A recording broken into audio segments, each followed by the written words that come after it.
it's me. It's Mel again, as usual, every few weeks. I'm just waiting for this to come up. Yes, I'm actually live. So, hello, people who just came in. Um, my name is Mel, and today I will be doing another art stream using this amazing piece of software called Harmony. So, I never do the same thing. It's always a mystery, a surprise. And today I decided to do some cutout animation because, it's been a while since I've done a lot of it daily. So I guess I'll just do that for fun. So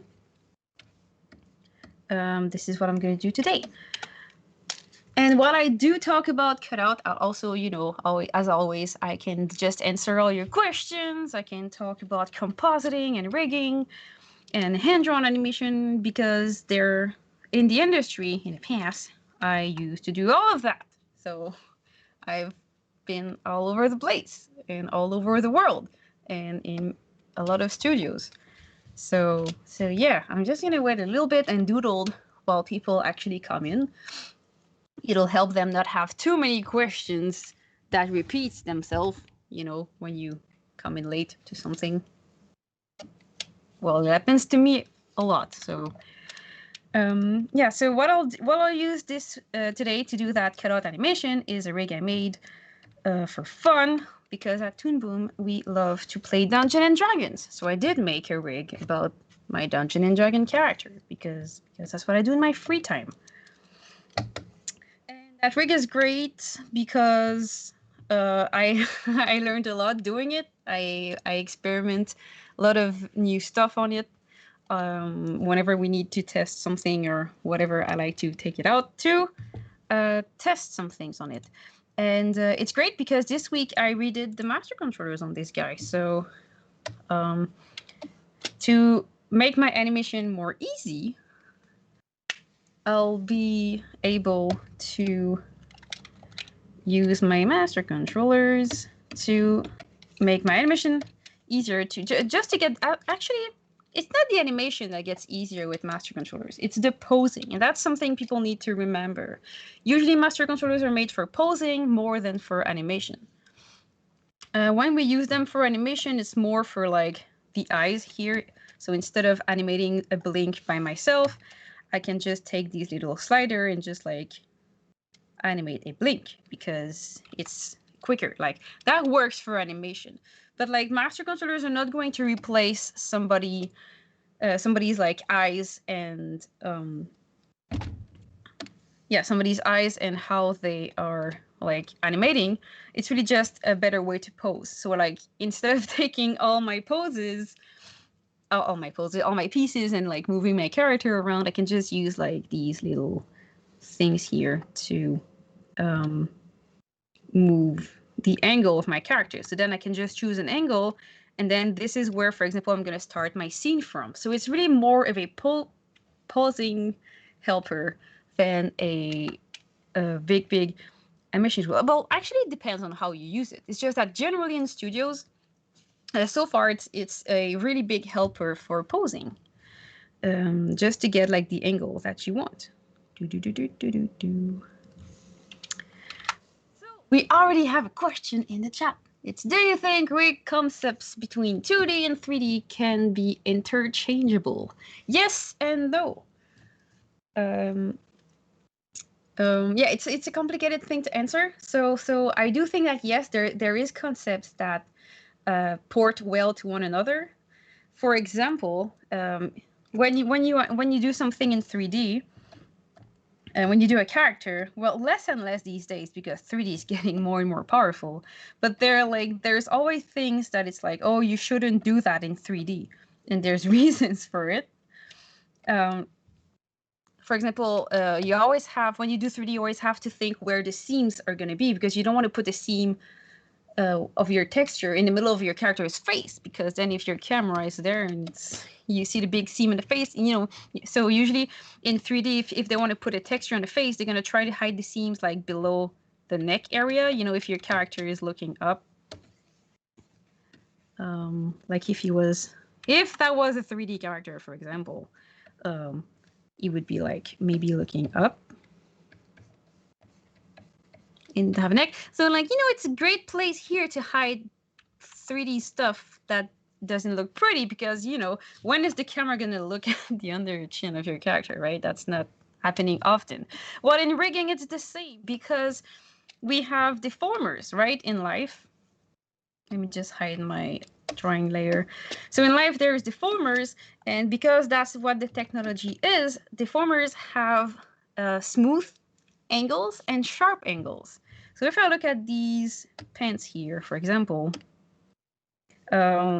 we have the deformer points. So if I want to move the points around, it's working. And usually you'll be able to move your pivot point very smoothly. You see here they follow each other, right? So that's great. But deformers also have the offset point, and because and the offset point always have a sharp angle, like it will never be linked together with a spear. That's a technical limitation. Just like 3D has technical limitation, 2D also have some. So when you design a rig or a character, well, when I design, I always try to think, or when I rig, I always try to think, where am I going to put that offset? So if I put it here, it's not a great idea, because then I will never get a very smooth angle, right? So that's why the offset, it's always better to try to hide them where you don't care if it's going to be sharp or not. There, I don't care. If I go to my face, for example, I put it into a place where I always want a sharp angle. Like the chin is always some things that I need to be sharp, because pointy chins are cool. And yeah, so that's one of the limitations. So you have to remember that your deformers have limitations. So to make the best use of them, that's always a good thing to consider. And just like in 3D, like textures and all that, it's always better to try to keep them into manageable places. So, you know, I have like some textures on my character, like the chainmail or like these gloves or something, but they're contained within one piece. They don't spread across too much, because that's also something that is hard to do in 2D animation. So I say like they kind of transfer, but not completely. That was a very nice question, so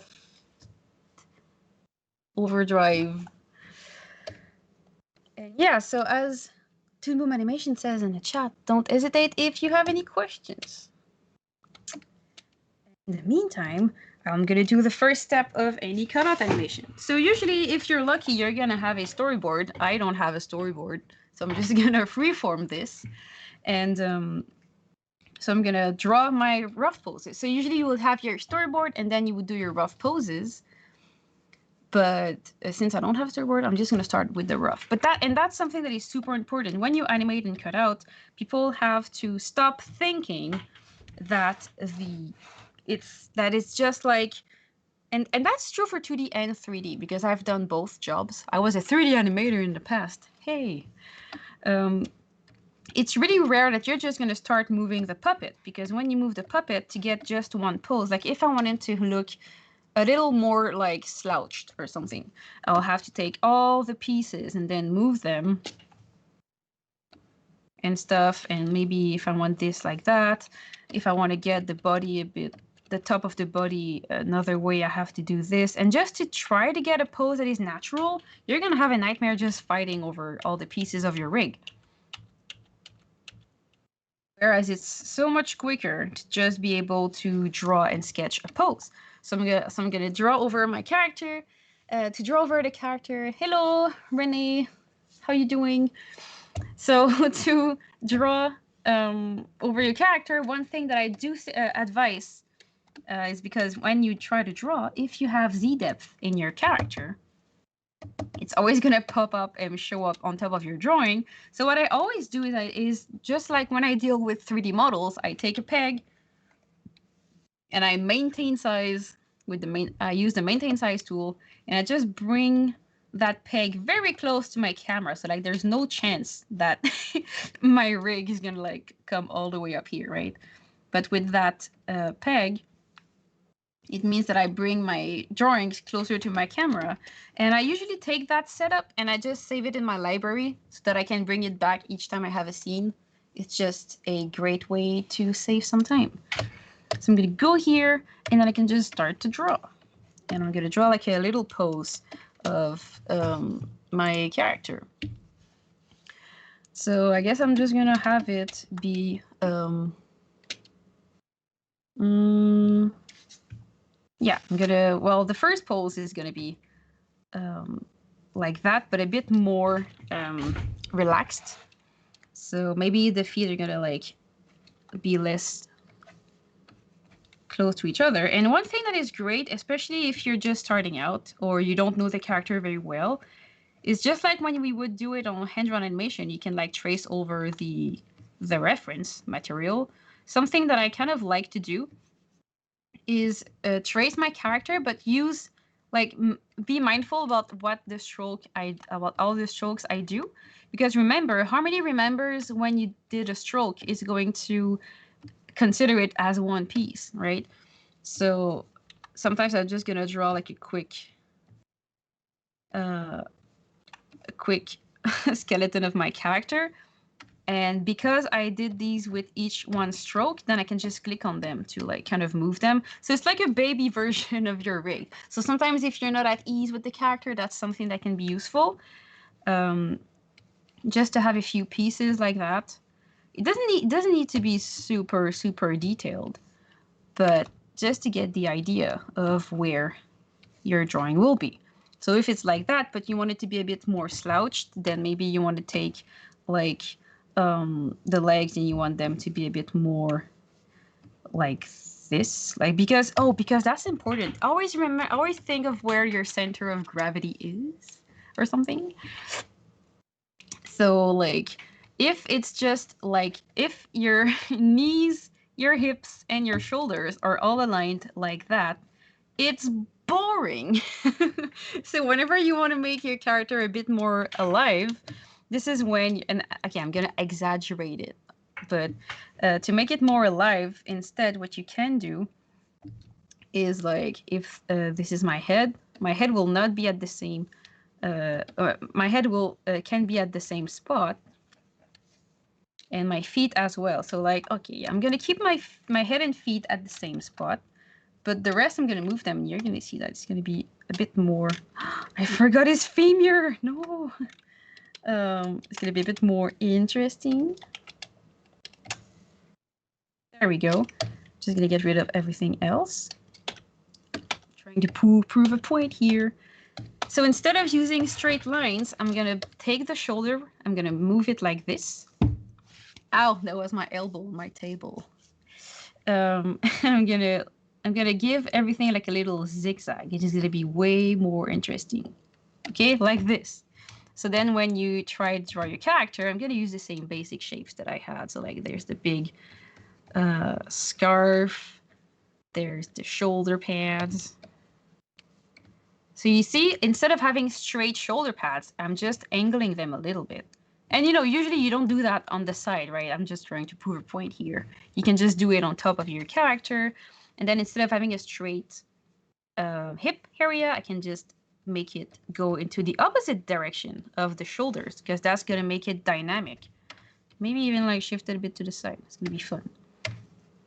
And then that means that instead of having a straight spine, you know, the character will be a bit more dynamic with little to no effort. Like I'm doing something really quick here. So like the rib cage, and then it's going to go like on that side. So instead of having a straight, you're always trying to go for something more dynamic. Something like that. And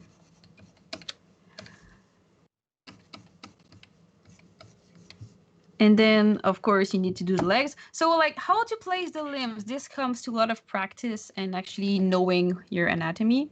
That's very important. It's not something you can just learn on the fly unless you're a superhero or something. Oh, glad to know that it's fascinating to watch me draw. Yay! Yeah, so that usually comes from like drawing and learning how anatomy actually works. So like, you know, instead, you know, when people are like holding on, actually, I think I'm gonna just do something like that. It's gonna be a bit more interesting. Yeah, that could be fun. You know, when people are doing like a classic slouching pose like that. One thing that is great, one thing that's something people do is they're gonna put the arm like that, and they're gonna try to keep things very flat and very 2D, which is not bad, but like sometimes just think of how things are in 3D as well. That leg is too short. There we go. So instead of having the arm like that, try to think that maybe your character, instead of like, now we're watching it from the front, but if it was maybe from quarter front, it would be like the arm is not going to be like exactly towards the camera. It would actually be a bit more behind. Like look at yourself in the mirror and see how you take that cool slouch pose. I'm pretty sure your arm is not going to be completely to the side. Well, actually when I do it, it's like that, but most people don't. I'm weird. I'm not most people. So sometimes it's also great that you can think of, instead of having it completely 2D, you can also try to have some foreshortening and have the arm a bit more behind. And this is also going to be interesting in your poses. So foreshortening is scary, I know, especially in cutout, but it's sometimes what makes the difference between a cutout animation and another. I think I could push it a bit more, but you know, it's a start. Ah, no, what have I done? My brush. Oh, and if people want to use that brush, I can give you the link of where to download it, because it's a brush I made for fun, just for people to draw. So I'm just going to send you the link right now. Right here, you can have fun using that Harmony brush. Just here. It's free, it's fun, it's cute, and there's people talking in the chat. Oh, with 3D rigging, we're thinking of our model as a whole. Body, clothes, and other things compared to 3D, which can leave you to focus on just the body. I don't get it. Wait.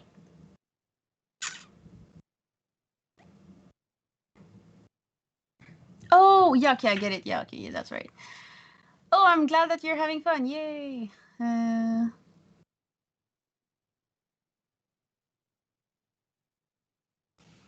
Well, for the question about networking and learning, I can answer it as I go, so that's no problem. There's many ways to network and stuff. And I kind of hate the word networking, because usually it's not networking. It's just talking to people and having a good time and not being a mean individual. Usually that's going to take you far. Some ways to do it is you sometimes at festivals or at workshop, which is not the best at the moment. Like it's not very possible at the moment for reasons. But that's one thing you can do. Like go to festival, talk to people. And one thing I think to remember is that assume that people are nice. Like we're all just animators, right? We just want to have a good time and talk about art. Like some people are not that great sometimes, but like there's people like that everywhere. And it's usually a minority. So I guess assume that people just want to have a good time, and that's usually how I handle networking. I just go and talk to people about some things I love, like animation. And then it just comes up, right? Because, you know, animation jobs, yes, it's about skills, but it's not just about skills. It's also about if you're fun to work with. That's why I always tell people that the hardest job to get is usually the first one. But once you do once you have your first job, then it just becomes easy, because it's easy if you work great. If you're somebody who works effectively, well, people are just gonna want to work with you again. And once the day they get a gig, they're gonna want to work with you again. So they're gonna be like, "Hey, my studio is looking for people. Are you available?" And then you're like, "Yes, I have no job. Please give me a job." And then you work with them. And then once this contract is over, maybe you're gonna find a gig, and then you're gonna be like, hey friend, do you want to work with me? And that's why people say that's it's not just about skills, it's also about like networking, but it's not really networking, it's just being nice, right? Like, because I used to teach in a school as well, and sometimes the students were like, does that mean I need to be fake and like pretend I'm friends with everyone? I'm like, no, that's not the point. It's not about being fake friends with people. It's just being decent human beings and like not hurting people intentionally. And you know, most people do that, so you should be fine.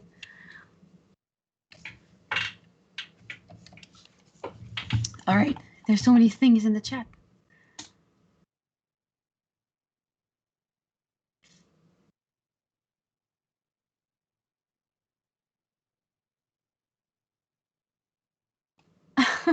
Yeah, networking sometimes sounds like it's grasping a lotto ticket. That's right.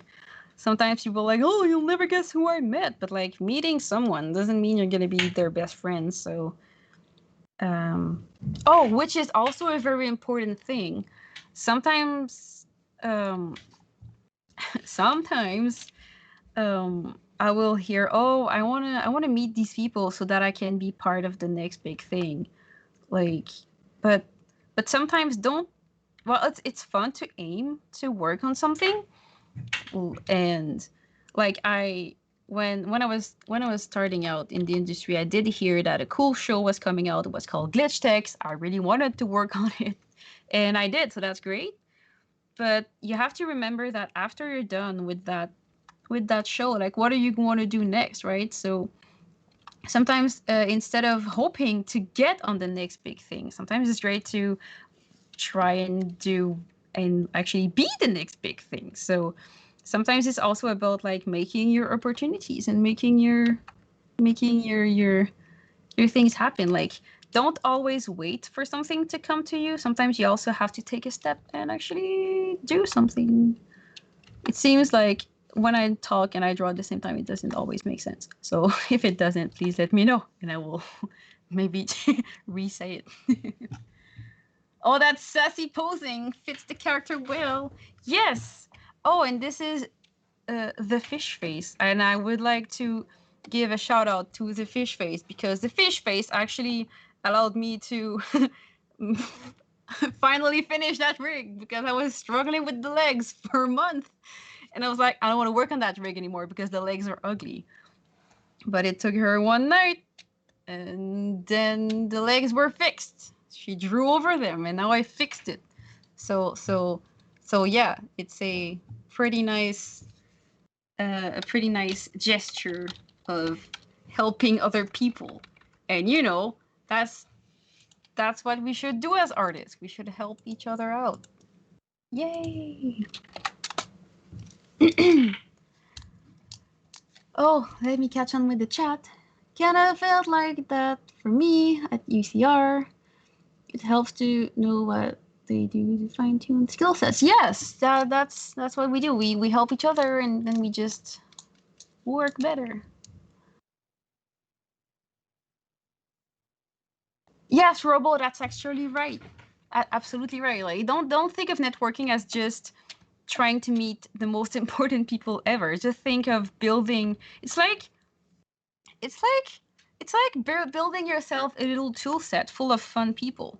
Because like I don't do backgrounds at all, but I can do rig, I can do compositing, I can do animation, I can do lots of stuff, right? Um, but some of my friends, they can only do backgrounds, for example, and painting, and like they don't have the skills that I have, and they have skills that I don't. So I think that's what networking. That's my favorite way to see networking. It's just a way that everybody can help each other out.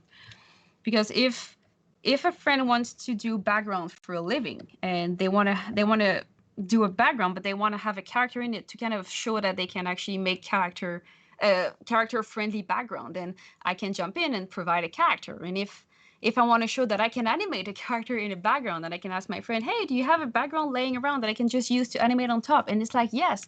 And I don't think that's taking advantage of someone. It's just building art and relationships together, and that's really fun. That's usually how I see art in general. It's cheesy, but it's what I do, so yeah. And don't forget to flip your image, because otherwise your things are gonna look ugly.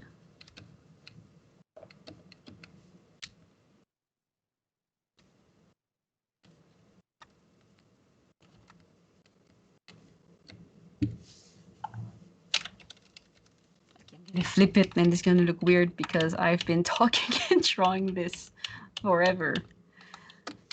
It's not so bad, but I see that the face is weird. But it's okay if the face is weird because the face is rigged.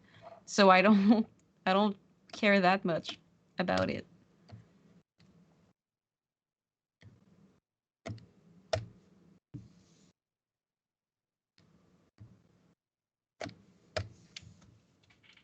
Oh boy, I'm making it worse. Anyway. Um yeah, so now that I have a kind of okay pose, I can just use that and put it on my character. Like doing this pose with the rig would have taken me ages. It wouldn't even have been. What did I erase the hand or did I never draw it? Hands are great. If you want to know how to draw hands, go watch a video made by Drawing with Raffles, and she shows great tips about drawing the hands.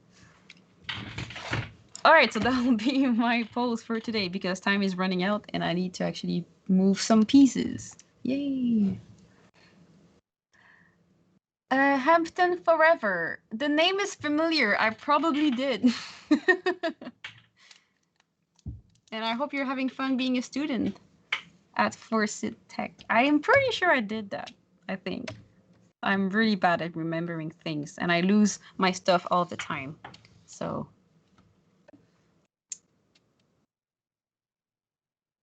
hide the hands behind the body. Well, oh, I think we've all been there.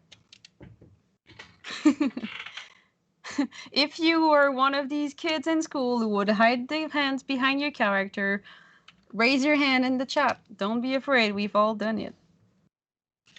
I will raise my hand. Here, I'm raising my hand.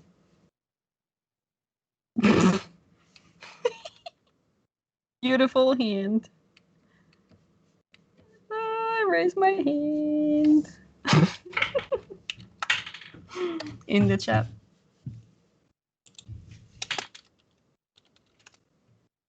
Okay, so I'm gonna move that character now. So, okay, when you do cutout animation, one thing that I must say, it's not the rule, but it's usually what goes better to animate your rig. Usually, if you have a storyboarded scene, always try to have your storyboard in your scene, you know, that's what it's for. But what I tend to do, and what my friends also tend to do, is pose your first and last poses first, just so that you know that your rig is gonna start looking good and end looking good, so that, you know, like there's less chance that it starts to look bad halfway, right? Because, you know, it's always going to want to go towards looking good. And by that I mean, when we use rigs like these, it's fun because they're very flexible. Like everything has a deformer, and by everything I mean everything. Yay! So many deformer points. So like it's cool because it's flexible, but it's easy to be off model. So always have your reference ready. I don't have a model sheet for that character yet, but you know, I have a bunch of little drawings that I can refer to on the side of my computer, at least to get like, to hope it's gonna look good. But I'm gonna have a model sheet for that character one day. But yeah, always make sure that it's on model. Because it's easy to be off model. Like if you move an eye a bit too off, then you know it's looking weird. And that is something you don't have to worry about that much in 3D. At least I didn't. Because in 3D you just move your model, but in cutout, everything you do is kind of a lie. Like it's not really moving. Even if I use my head rotation, for example. Even if I rotate the head, it looks like it's 3D, but it's really not. It's just tricks, right? So if you fail the trick, it's gonna look flat and weird and not solid. So that's why it's always important to have very, very solid posing. I don't have the real numbers because I don't know for sure, but from what I remember doing cutout animation, it's way longer to pose the character than to animate it, because then doing it's like when you do hand-drawn animation, doing the key poses is fast-ish, but then doing the in-between is what takes forever. In cutout, it's like the opposite. You do have to spend a lot of time polishing your poses to make it look good, but then going from that poses to maybe another pose. What is he going to do? Or maybe like just going from that boring pose to this one is going to take like way less time because you don't do the in-betweens. Well, usually like cut out the tweening does most of the in-betweening job for you. That's where it gets nice.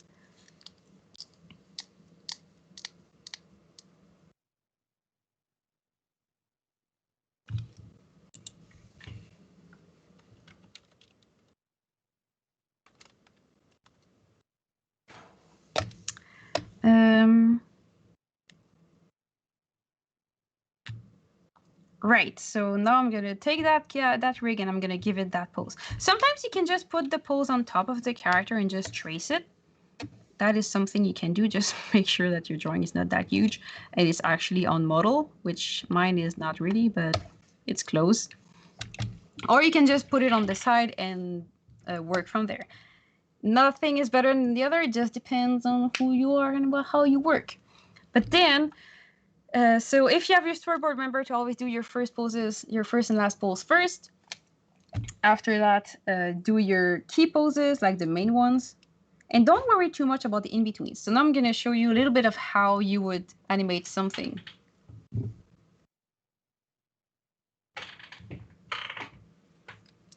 So I'm going to lock this and I'm going to make it less opaque.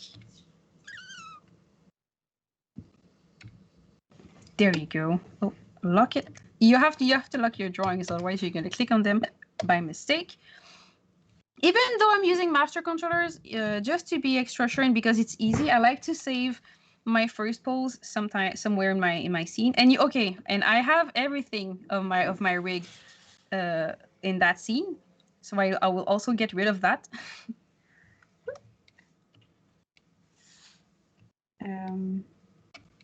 Yeah, that's my mistake. I forgot to remove everything about my rig first when I imported it. Oops. But I'll fix it. It takes a second. Just going to remove all the work I did here, because I don't need it anymore because it's all into the master controllers. Yay. So that's why we don't need to save like all the rotations and stuff. Right. And then I can just copy paste. I like to keep my front pose near just because it's quick to go back to it. That's what I like. Oh, and one thing that I do like to do sometimes is import my rig twice. So I'm just going to go get my rig again, for example, after. But by having it twice, for example, I'm going to do it quick here. And it depends on how heavy your scene is. But sometimes if I don't have a lot of, if it's not a rig that is done, I like to have a smaller version of my rig inside my scene, like this one. Whoop! It's going to be like a baby rig. It's going to be in the corner. And if I want to get an extra, like another pose, like I could get the master controller to work, but on only the small one here. So if I can get I can rotate the smaller version, and then if I want to get, for example, the head into another direction, like that, head rotation. If I want to get that side, I can just go here and go inside the rig, and I'll go up my hierarchy and just select like the head, then go to my timeline, just copy paste that frame, and then since it's exactly the same rig, I can just go to my big rig and paste it on to the big rig. And oops, I didn't take the right layer. Crap. Oh no. Oh yeah, this is the one. So I need to take head P4, and I'm gonna paste it on to the one. So I'm taking neck and head. There we go. I went too far. Neck and head. Just make sure that you collapse your peg when you do that, otherwise it's not gonna work. And there you go. So I'm using this as just a little pose picker, and I paste the pose there when I need them. I just like to do that. That's something I like to do. I call it the mini rig technique, or mini me or something. And yeah.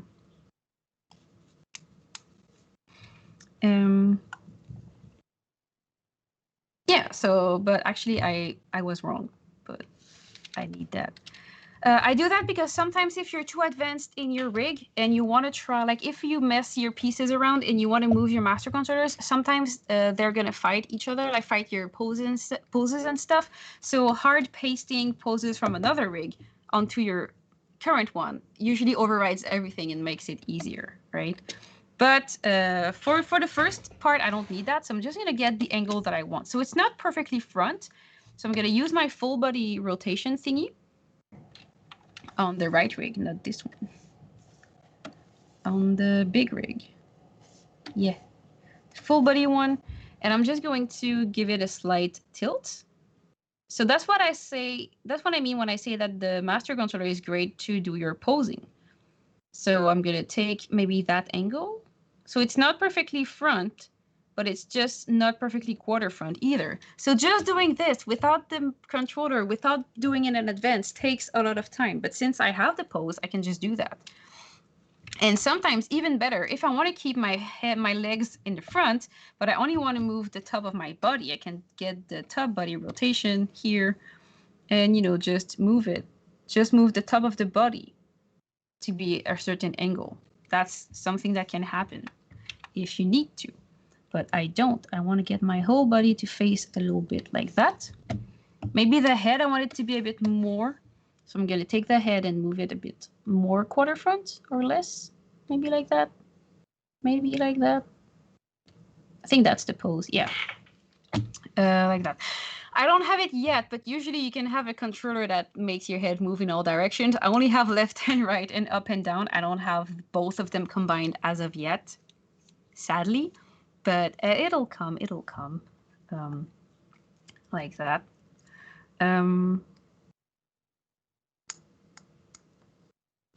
Oh yeah, and another trick that happens often when you animate cutout, you see my character has a full head rotation. So like his profile left is not the same as his profile right. Like the hair shape is not the same. This happens sometimes.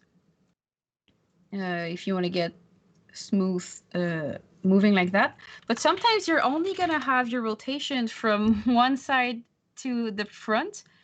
And then if you want to get the other one, it's going to flip on the other side. You know, that's why you have characters that sometimes they're going to look like this.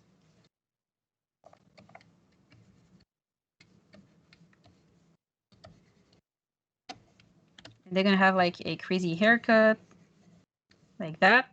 And when they look to the other side, instead of like having the hair being like realistic and kind of maybe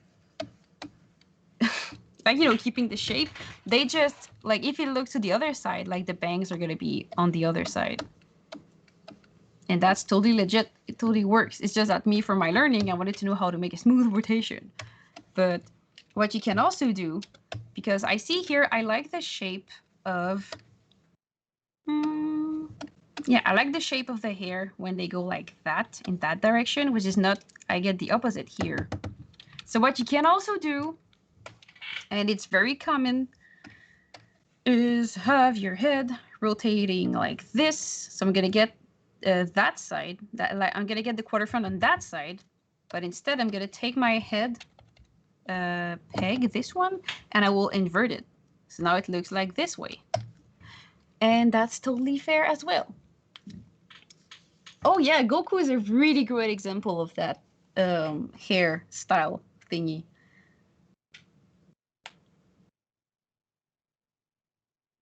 And yes, you're right. So the mini rig is there to be your safeguard in case you really mess up your animation. And usually, don't leave it there if you don't need it, because it is too big, so it is a bit heavier. Sometimes can be a bit problematic. But yeah, so I'm gonna continue posing that character. Maybe I'm gonna just post it today and then like animate it another day for another stream. Who knows? It's always great to rotate everything in your rig just to make things less boring, because if it's too linear, it does get boring. So always try to give some little special rotation and stuff to your rig. And as you can see, I'm always starting from the widest, from the peg that contains the most stuff, and then you just go, in. So when you animate cutout, it's really important, like, don't start with the details. Like, don't start moving like the foot and then the legs and stuff, because you have to start from the widest peg and then go to your details. Because what happens if I put my hands here, I'm like, okay, that's exactly where you need to hold onto the ledge. And then you just like move the arm, oh no, and move the other arm, and then it just goes downhill from there and it looks like a nightmare. Because if you don't start from the wide and then go to the detail, you're gonna have to deal with what we call counter animating. So like you animated something, it works, and then when you move something else, everything breaks. This is true for 3D and for 2D animation. Oh, you heard the ding dong. Yeah, well, it's everybody's home, so like everybody's getting some little things from the mail, right? It's like a lottery game. Who's gonna get it? Yay!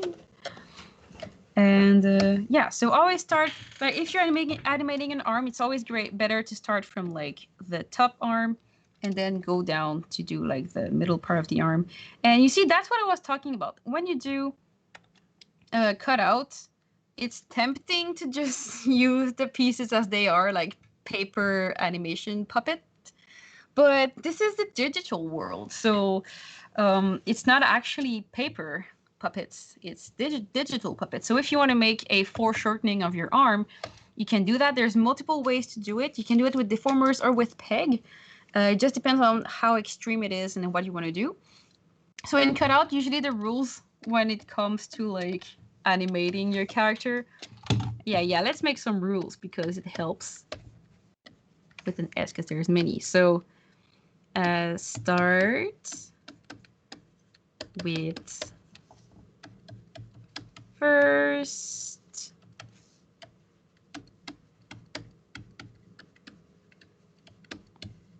poses. Oh, that's weird. Oh. Okay. Oh, because I'm drawing on in my rig. Oops. There we go. Yeah, okay. So start with the first and last poses. Then another thing that is important is you have to start moving the pegs.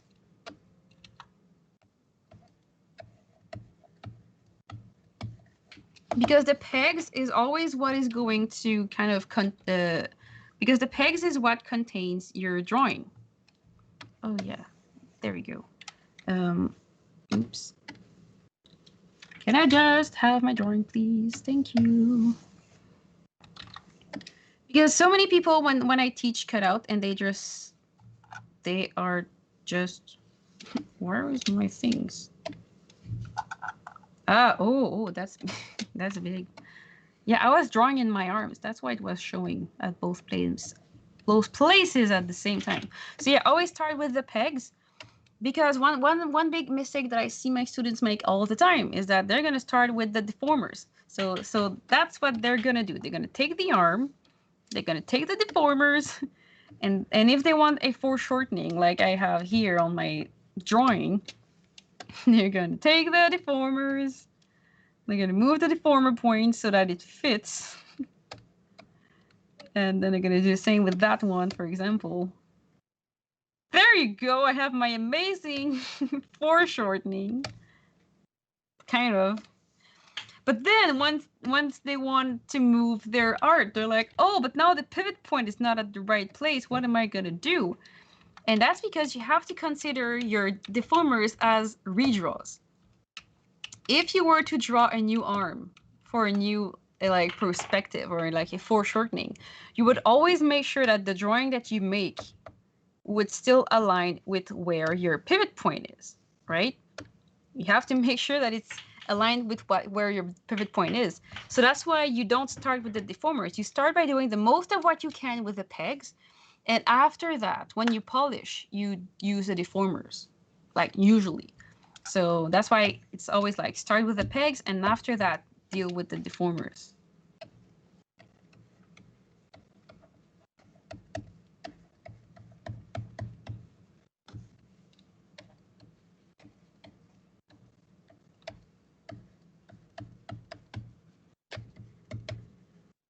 Okay, and the thing I'm saying, oh, and by the way, most of what I'm saying now applies to like peg-based animation, because some rigs for some easier style of animation, they're gonna use bone deformers and like curve for the limbs. I'm using only pegs for the limbs, and my deformers are mostly envelopes. So all the deformers in my rig are there to reshape my drawings more than using them to animate like the arms, which is totally fine. Like I have my bird rig, like my crowned bird rig. This want to have lots of deformers in the limbs because I don't. It's very easy style of animation, but to get some harder poses, it's always better to have envelope deformers to create the drawings that you want. So you have to consider your deformers, your envelope deformers, as new drawings. So that's why you always have to make sure they aligned with the pivot point. So I'm going to move my arm like that. And I'm going to foreshorten it a little bit. But instead of using the deformers, sometimes it's just quicker to use the pegs. So you can use the pegs. Don't use the pegs if you want to squash it too much, because then you're also going to squash the line weight of your rig. Unfortunately, my rig doesn't have, well, barely have any lines, and that was also a choice I made knowingly, because it does bring more issues if you don't have lines, but it also solves a lot of issues. I don't count how many hours it took me to make this because I've been doing so many mistakes with it. I've taught myself 360 rigging doing it, so I don't know. But usually a rig like that can take up to like 3 weeks to do. When you're experienced, it can take 2 weeks. But like it's never less than 2 weeks if you have a full rotating 360 rig like that. Generally though, in the industry, usually from what I hear, for average rig, it's usually 1 view per day. So if you have 5 view, like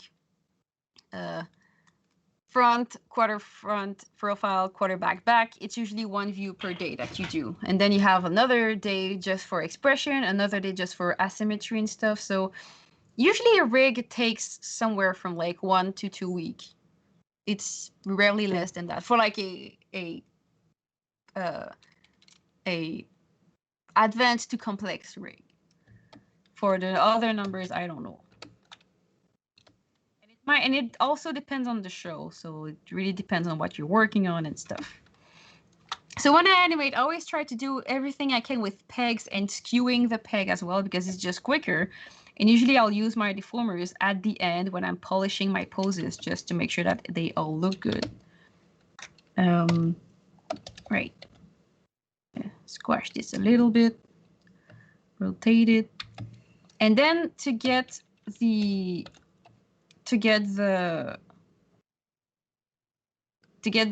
arm to look better, this is when pulling on your little master on your deformers can be great, because then you can just pull the little things to like fake that that character has muscles.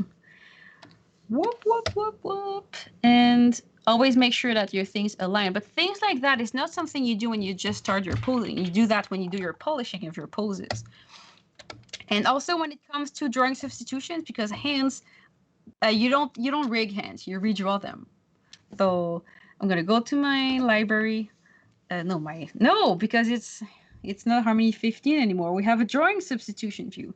So if you don't have any hands that can suit the pose that you want, that one could actually maybe work.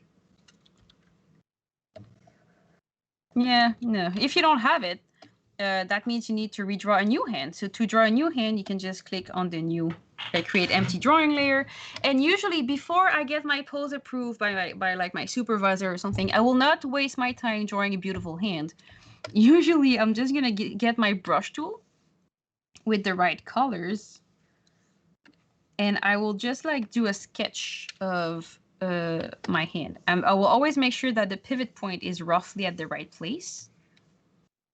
And then I'm just going to draw like a rough of that hand. And to draw it, I also use the current drawing on top button that is located right here. Then I can just draw like a little sketch of how my hand would look like. And, you know, usually you get reference, but, you know, there's 5 minutes left. So I don't have time to get reference for that hand. So let's say that this is it. And actually, that guy has many colors on the hands. So by sketching it like that, I kind of get what it's supposed to look like, but I don't waste time cleaning it too much. And yeah, so that's usually how I do it. Yeah, because then if I don't like the pose, I can just get rid of it, and I didn't waste time cleaning it up, and I can just maybe change the way it looks, and depending on what you want to do, right? So yeah, my hands, I always do them very, very roughly because it's... Oh, I use references all the time when I animate. If it's not me who I filmed, it's just like videos on the internet. And if you look on the making of most movies, animators always use reference to animate. And there's nothing bad with using references. It just, because some people think, oh, it's cheating, it's like a rotoscopy or something. And I don't think it's cheating at all. And nobody that's actually an animator in the industry like usually thinks it's cheating. It's just because when you animate something with reference, sometimes it's just going to give you an idea of something that you didn't think about before, which is very great. Like little subtle movements or things you wouldn't have thought of before, or like just weight balance on your feet and stuff. So yeah, so that's usually it for cutout animation. I think I'm gonna have more time next time to do more animation. There was lots of question answering today, but that's great. I love to answer questions. And I mean, that's usually what these streams are for, right? It's just to help you guys learn more about animation. Yay!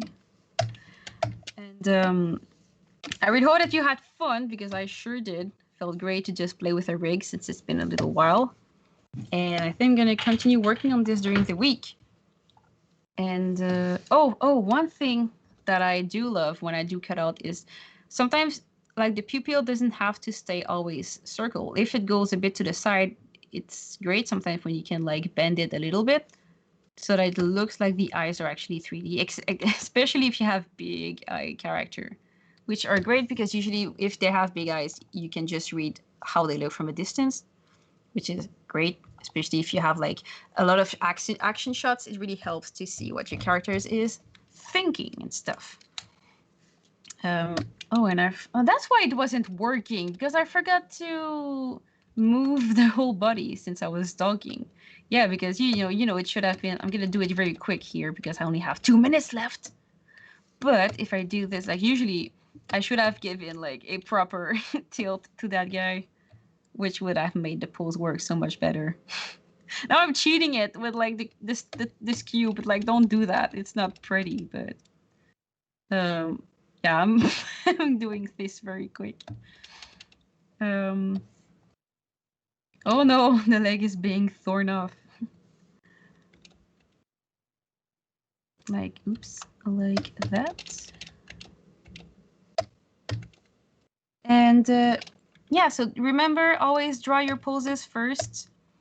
Always move your peg before your deformers.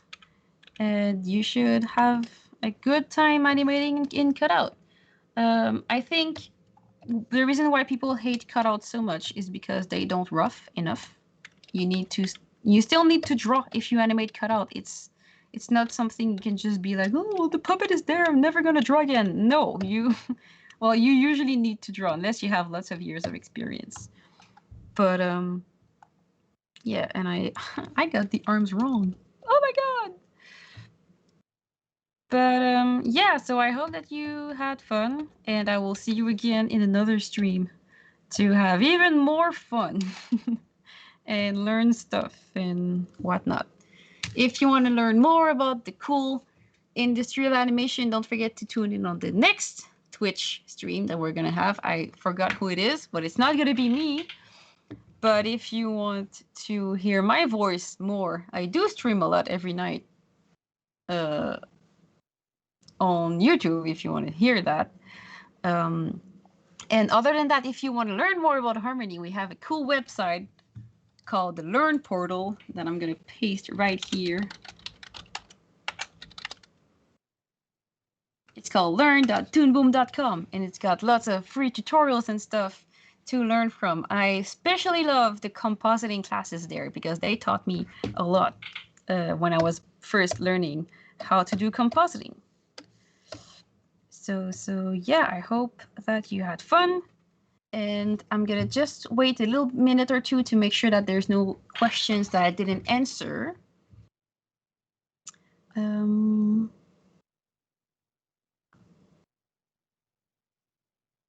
I think that's it. And yeah, I do have one last thing to share here. And if there's no other questions, then I'll be on my way.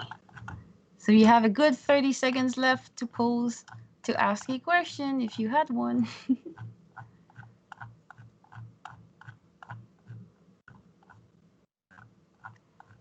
All right, so if you want to see that rig in movement, I do have a clip here that you can take a look at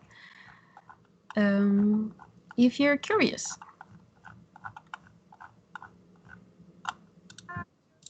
Oops, there was sound on this one. All right, so here it is. If you want to see that rig in movement.